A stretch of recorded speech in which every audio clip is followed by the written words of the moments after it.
Vamos conversar agora com o coordenador do Grupo de Transição do Meio Ambiente, Jorge Viana, figura histórica do Partido dos Trabalhadores, ex-governador, senador pelo Acre. Muito obrigado pela entrevista aqui para a CNN. Um bom dia para o senhor. Bom dia, Colombo. E primeiro, nós estamos precisando mesmo de um novo dia, né? Ou de um dia novo. Mas foi muito sério o que aconteceu aqui em Brasília e o nosso trabalho da equipe de transição, do gabinete de transição do governo do presidente Lula e Alckmin, terminou agora e hoje será a entrega oficial desse trabalho que procura criar, dando um diagnóstico das condições que o governo do presidente Lula assume a partir de janeiro próximo.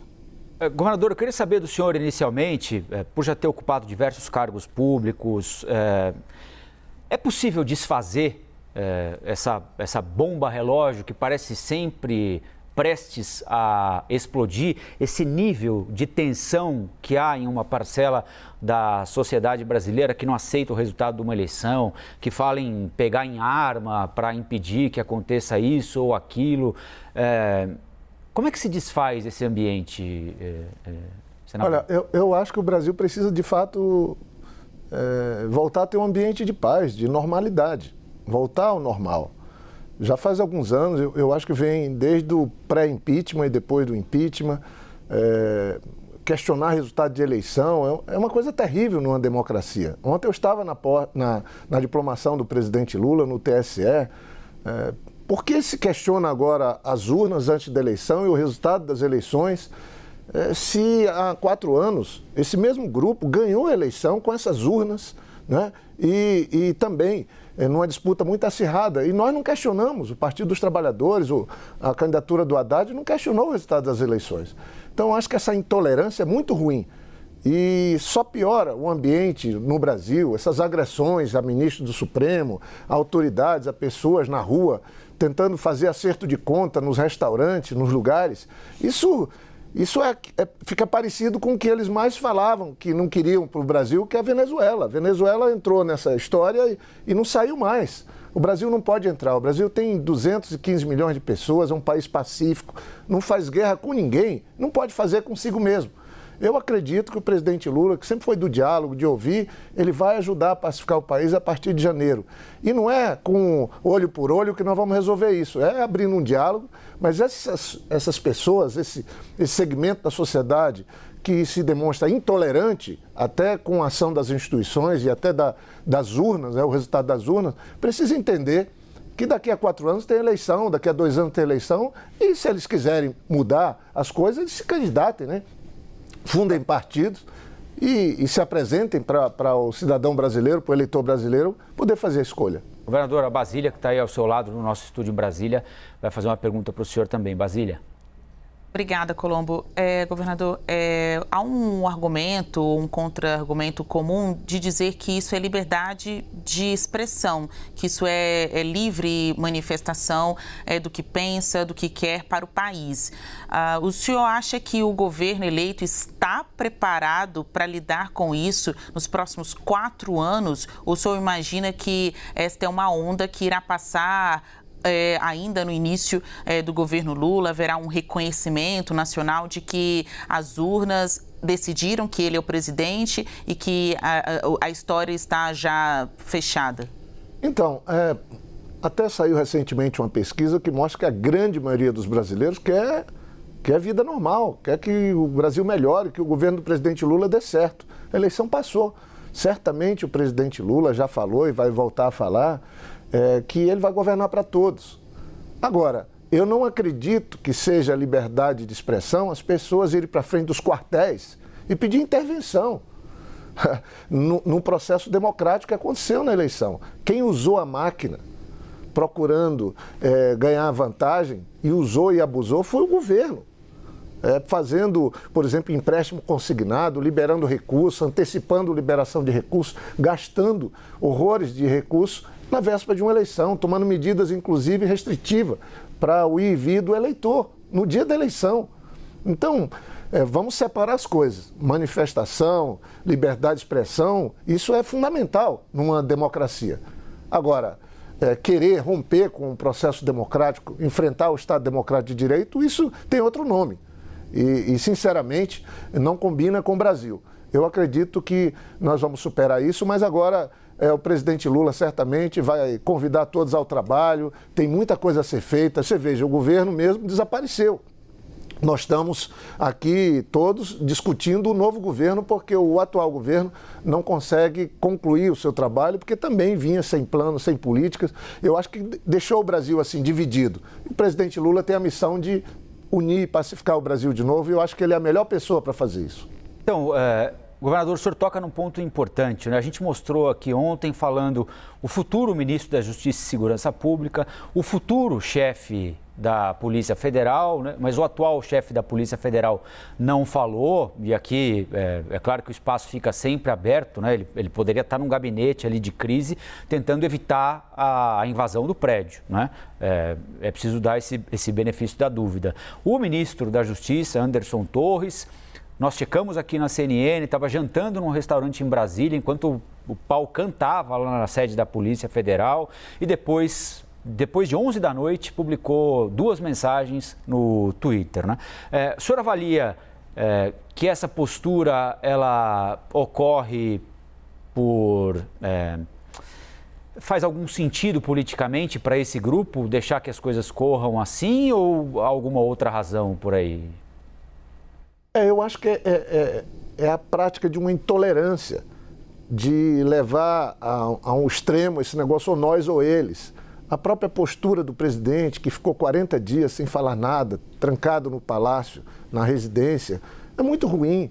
Tem uma lei estabelecida em 2002, na época da saída do governo do presidente Fernando Henrique e a entrada do presidente Lula, que estabelece as regras da transição. É lei que impõe a transição, que organiza a transição. Nós mesmos, eu estava coordenando o grupo de meio ambiente no CCBB, nós tivemos muita dificuldade por conta desse apagão do governo e dessa má vontade de fazer a transição, que é uma obrigação de lei.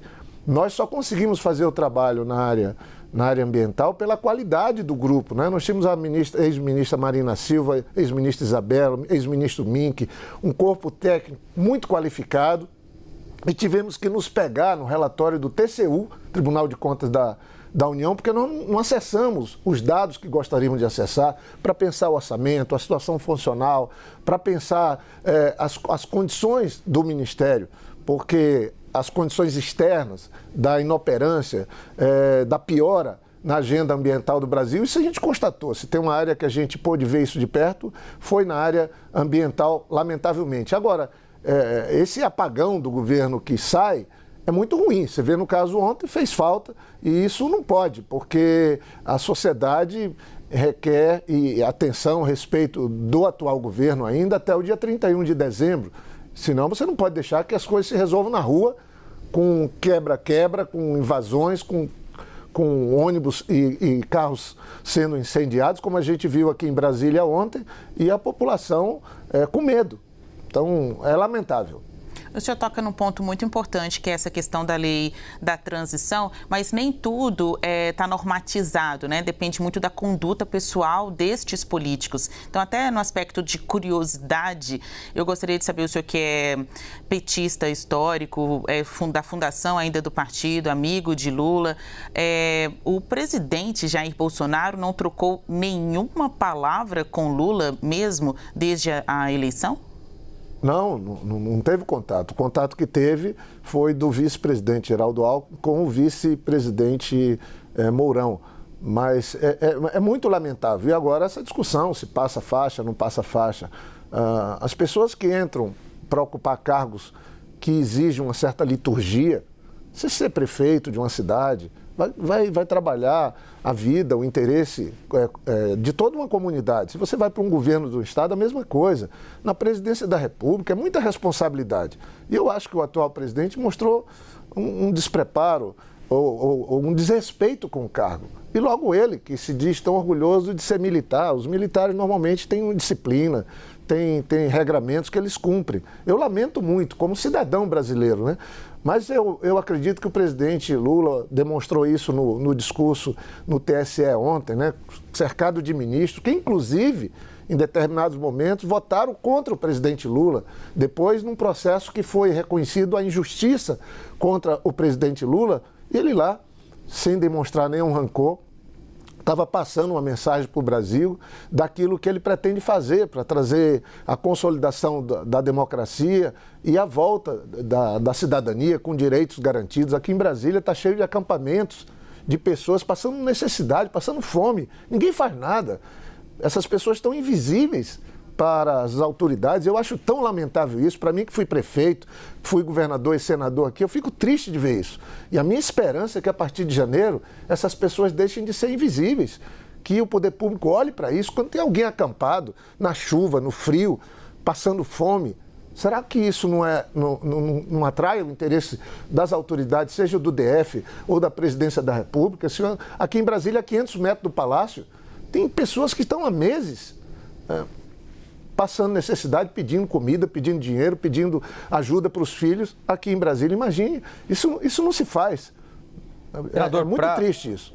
Perdão, para encerrar a nossa entrevista, o senhor nos visitou num dia atípico, né, em que acabou de acontecer tudo o que aconteceu ontem à noite e a gente acabou nem falando direito de meio ambiente, né? Eu queria saber do senhor, em linhas gerais, o novo governo assumindo, em quanto tempo o senhor acha? É um trabalho muito custoso, eu imagino, mas quanto tempo o senhor acha que é possível começar a reduzir curvas de desmatamento, não só da floresta amazônica, que é a nossa principal preocupação, mas do Pantanal, que está secando também, da Caatinga, do que restou de Mata Atlântica? Em quanto tempo o país vai voltar a viver de maneira pacífica na relação entre o urbano e o meio ambiente? Então, essa pacificação, que eu espero aconteça na sociedade, ela tem que chegar na questão que envolve meio ambiente e as atividades produtivas. Nós estamos vivendo a ameaça das mudanças climáticas. Isso é muito sério, é uma questão global. E se nós perdermos essa janela de trabalharmos essa transição climática que envolve a economia, que envolve o modelo de vida, nós vamos estar jogando fora o nosso futuro. E o Brasil não tem tempo a perder. O Brasil é um país que está entre os 5 maiores emissores, é o 5º, mas é um país que tem a maior biodiversidade do planeta, tem água doce também exemplar, tem terras para produzir alimentos, mas se tem uma área que foi danificada pelo atual governo, foi a área ambiental. Descaso com unidade de conservação, com as populações indígenas, com as populações tradicionais, o aumento do desmatamento. Nós nunca tínhamos visto uma série de aumento de desmatamento desde 88, né, que aconteceu com recorde de desmatamento. Aumentou 60% o desmatamento agora. E na época do governo do presidente Lula, nós conseguimos reduzir, governo Lula e Dilma, 80% do desmatamento e o PIB cresceu mais de 70%. Então é possível compatibilizar crescimento econômico com redução do desmatamento. E eu acho que vamos ter que fazer uma mudança do modelo. Os financiamentos hoje, eles estimulam o regramento, no geral, eles estimulam o desmatamento, o que é muito ruim para o país,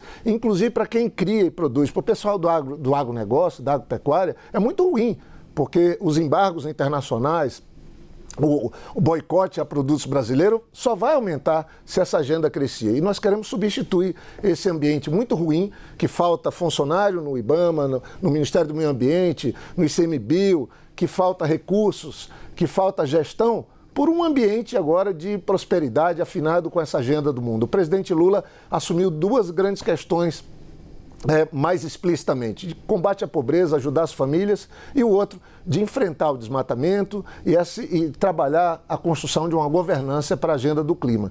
Eu estou muito esperançoso que vai sair o pior governo para a área ambiental, para as populações, para a Amazônia, e entrar um governo que vai ser muito bom para quem trabalha, para quem produz no campo e também para quem se preocupa com o meio ambiente, com os direitos animais, com a educação ambiental, assim, com a vida.